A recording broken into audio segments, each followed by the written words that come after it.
नमस्कार दोस्तों। कल हमारे उत्तर प्रदेश के माननीय मुख्यमंत्री श्री योगी आदित्यनाथ जी ने एक बयान दिया, जिसमें उन्होंने कहा ये देश गुलाम इसलिए हुआ क्योंकि हम आपस में बटे हुए थे, जाति के नाम पर, भाषा के नाम पर, क्षेत्र के नाम पर। हम मौन इसलिए रहते थे, हमें ये लगता था कि दूसरे पर हमला हो रहा है, हम सुरक्षित हैं, और यही कारण था हमारा देश गुलाम हो गया। लेकिन इस गुलामी से हमें आज़ादी कैसे मिली और हमारा हिंदुत्व टूटते टूटते कैसे बचा। जब हम इसको ढूंढते हुए इतिहास के पन्नों में जाते हैं तो हमें ब्रिटिश काल की वो तारीख मिलती है, 16 अगस्त 1932। द्वितीय गोलमेज सम्मेलन के बाद ब्रिटिश के प्रधानमंत्री रैमसे मैकडॉनल्ड ने एक प्रस्ताव दिया, जिस प्रस्ताव का नाम था कॉम्युनल अवार्ड, यानी सामुदायिक पुरस्कार।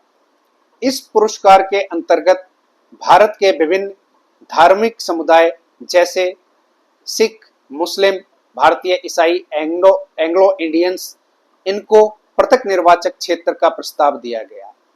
हमारे भारत के अंदर सिर्फ 4 धार्मिक समुदाय हैं, हिंदू, मुस्लिम, सिख, ईसाई। लेकिन इसके बावजूद ब्रिटिश सरकार ने दलितों को भी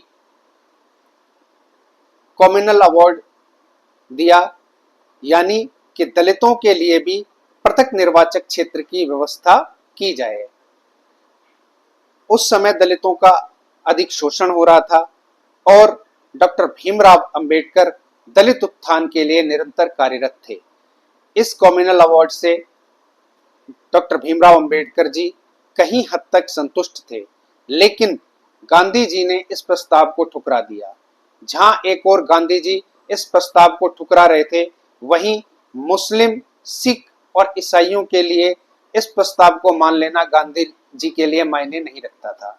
वे सिर्फ दलितों को इस प्रस्ताव से दूर रखना चाहते थे।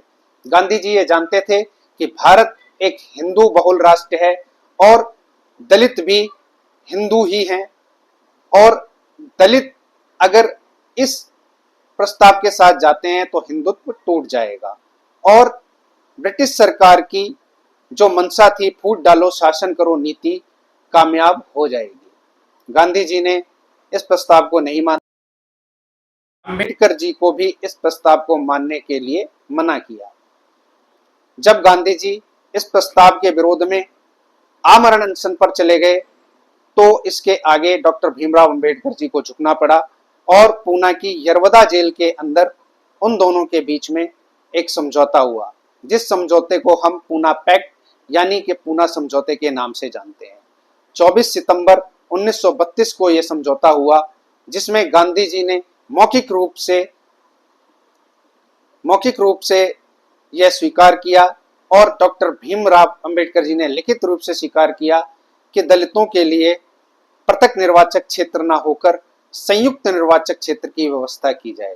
इस संयुक्त निर्वाचक क्षेत्र में दलितों के नेतृत्व के लिए कुछ सीटें आरक्षित की गई और दलितों के हाथ में संयुक्त रूप से अपना नेतृत्व करने का अधिकार दिया गया।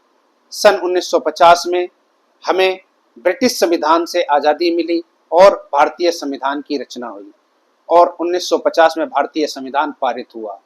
इस संविधान के लागू होने के बाद सभी समुदायों को अपने समुदाय का नेतृत्व करने का अधिकार प्राप्त है और सीटें आरक्षित हैं और आरक्षित सीटों पर सभी अपने समुदाय का समान रूप से नेतृत्व करते हैं और हमारा हिंदू समाज टूटने से बचा हुआ है।